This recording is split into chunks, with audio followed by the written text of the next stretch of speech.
Bonjour, dans cette vidéo, on va voir pourquoi et comment désoptimiser votre contenu va vous permettre de mieux ranker. Il faut savoir qu'aujourd'hui, on entend beaucoup parler d'optimisation sémantique. En fait, ça fait plusieurs années qu'on en entend parler. Et donc, c'est quelque chose qui est assez ancré. On va créer un article qui a pour objectif de se positionner sur un mot-clé.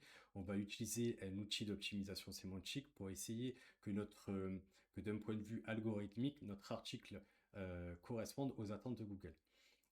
Une mauvaise pratique que ça a donné, c'est que ça nous a motivés à créer des gros pavés, des énormes textes qui, au final, respectaient effectivement les conseils d'optimisation des contenus, mais qui étaient très denses, très peu lisibles.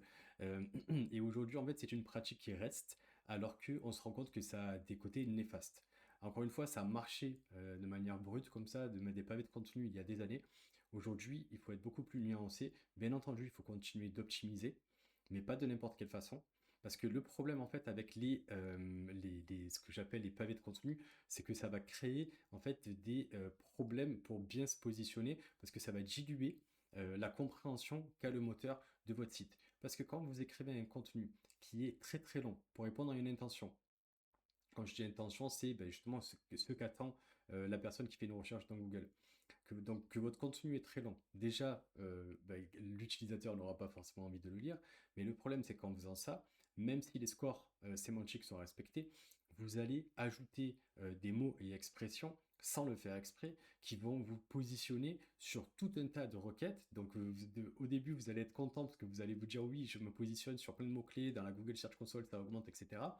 Sauf que quand on y regarde de plus près, et on va en parler de comment faire juste après, on se rend compte que beaucoup de ces mots-clés ne sont pas vraiment pertinents par rapport à votre page. Et si on creuse les mots-clés, on se rend compte qu'il y en a beaucoup qui sont là uniquement parce que vous avez ajouté certains mots ou certaines expressions que Google vous a positionné parce qu'il s'est dit qu'en fait, il y a peut-être un intérêt. Mais quand on compare, encore une fois, comme on va le faire dans quelques instants, on se rend compte que ça va plus parasiter la compréhension de Google par rapport à votre intention, à votre article de base, plutôt que l'aider à mieux vous positionner.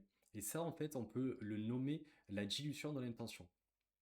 En gros, si une page remonte sur des clusters parasites, elle perd sa proximité sémantique, sa proximité mathématique avec son sujet principal. En fait, et ça, vous pouvez très bien le visualiser avec la Search Console. Donc, imaginons que vous avez une page catégorie ou une page service. Vous regardez tous les mots-clés sur lesquels vous êtes positionné. Et pour chacun des mots-clés, vous allez vérifier le top 10. C'est-à-dire que, imaginons que vous positionnez là, comme dans l'exemple, plafonnier, chambre, ado. Vous regardez le top 10, ok? C'est votre mot-clé principal, vous regardez le top 10. Là, il y a donc 10 URL organiques qui se positionnent. Et ensuite, vous allez faire exactement la même chose pour tous les mots-clés sur lesquels votre page se positionne. Et en fait, vous allez vous rendre compte qu'il y a des mots-clés qui effectivement ont beaucoup d'URL dans le top 10 qui sont en commun avec votre mot-clé principal. Donc ça, on va dire que c'est votre cluster principal. Mais vous allez avoir aussi beaucoup de requêtes sur lesquelles votre page apparaît et en fait dans lequel le top 10 qui remonte sur ce mot-clé ne correspond absolument pas à votre page. Et ça, en fait, c'est le cluster, ce qu'on va appeler ici le cluster parasite. Donc vous avez votre page qui doit se positionner sur l'intention, mais en fait, en ayant ajouté trop de contenu ou du contenu qui dilue en fait la compréhension de Google, il va vous positionner sur des clusters parasites. Le problème avec ça, c'est que déjà, encore premièrement, ça dilue la compréhension du moteur, même si à la base ça partait d'une bonne intention parce que vous avez tout optimisé. Mais en plus de ça, imaginons que ça vous positionne sur des requêtes très peu concurrentielles qui vous donnent du clic. La personne qui va arriver, alors qu'en réalité, vous ne répondez pas vraiment à l'intention, ça va être vu comme une mauvaise expérience utilisateur. Donc votre page au global peut être dégradée et donc perdre des positions. Donc, ce qu'il faut faire, en fait, c'est ça. Donc là, c'est ce que je vous ai écrit. J'ai essayé de faire un truc ultra simple. C'est faire l'inventaire, comme je vous disais, regrouper par intention. Donc, en fait, alors bien entendu, il faut l'automatiser.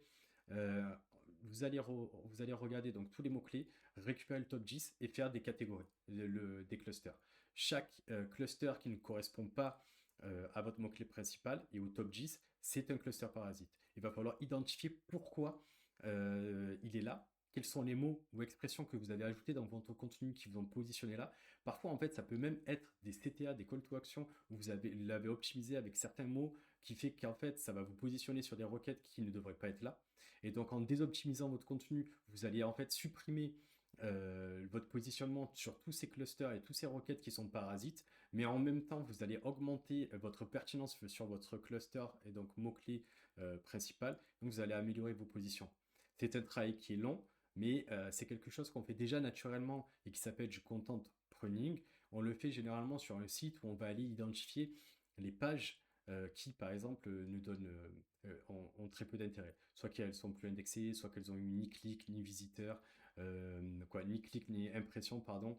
Et du coup, il y a vraiment zéro intérêt de les garder. En fait, ce travail-là, il faut aller plus loin. Il faut le faire aussi sur vos pages et prendre le temps d'analyser sur quoi vous vous positionnez, sur quelle requête, et ne pas en fait juste regarder la Google Search Console de loin et de dire ok, est-ce que mes clics et impressions montent, est-ce que je suis sur plus ou moins de mots-clés, est-ce que ma position moyenne augmente, etc. Non, il faut à chaque fois aller en profondeur, et ça, c'est en allant en profondeur et en faisant ce travail en fait des optimisations que vous allez améliorer aussi vos positions. Alors encore une fois, je ne dis pas que l'optimisation de contenu est à proscrire, au contraire, il faut bien la faire, mais aussi, entre guillemets, l'élagage du contenu inutile, l'élagage des expressions qui sont inutiles est tout aussi important pour augmenter la compréhension de Google par rapport à votre page. Mais au-delà, là, depuis tout à l'heure, je dis que ce sont des clusters parasites. Alors on pourrait le voir d'un point de vue négatif, et effectivement, pour votre page qui doit se positionner sur un mot-clé, ça peut être un cluster parasite, mais ça peut être aussi une formidable idée de nouvelle page. Donc imaginons que là, si on reprend l'exemple des plafonniers, en fait, on se rend compte qu'il y a un cluster sur la page qui est lampe plafond ado et qui ne correspond pas et dont le top 10 ne correspond pas à plafonnier ado. Alors, c'est qu'un exemple, hein. Il faut aller vérifier. Je ne suis pas allé vérifier, j'ai juste pris ça en exemple pour essayer d'illustrer la logique. Mais, et donc dans ce cas-là, en fait, on pourrait aller soit créer peut-être une fiche produit, soit créer une page catégorie. Et en plus de ça, on sait qu'il n'y aura pas forcément de problème de cannibalisation parce qu'on a analysé justement à chaque fois le top 10. Donc on sait que ces pages-là n'ont n'ont aucun point commun en termes de positionnement par rapport à nos autres pages. Voilà. Donc en fait, c'est un sujet un peu complexe. J'ai essayé de le simplifier à fond. Donc je vais une dernière fois essayer de simplifier, de rappeler les étapes. Et encore une fois, testez-le parce que ça peut vous aider à gagner des positions sur de nombreuses pages. Donc, premièrement, vous prenez vos pages les plus importantes. Vous regardez sur quoi elles sont positionnées. Alors, via une API, via ce que vous voulez, vous allez regarder le top 10 de toutes les requêtes et vous allez en fait regrouper toutes les requêtes par rapport à leur top 10, c'est-à-dire sur quoi elles se positionnent. Et ça, en fait, ça va vous permettre de catégoriser toutes les requêtes qui se positionnent sur une même page. Ensuite, vous allez analyser pourquoi vous avez des clusters, donc des catégories comme ça, des catégories de requêtes parasites sur lesquelles vous êtes positionné alors que le top 10 n'a rien à voir avec votre mot-clé principal. Et vous allez analyser votre contenu et vous allez le désoptimiser par rapport à ça. Mais en même temps, vous allez pouvoir, et ça c'est la dernière étape facultative, vous allez pouvoir utiliser tous ces clusters comme des potentielles nouvelles pages à créer. Et donc, peut-être que ça sera même des impressions, des requêtes, etc., qui ne ressortent pas toujours dans les outils. Donc, il y aura très peu de concurrence. Donc, ça sera du trafic facile. Alors, j'aime pas trop le mot facile, mais vous voyez ce que je veux dire, peu concurrentiel. Voilà. J'espère que cette vidéo vous a été utile et je vous souhaite une excellente journée.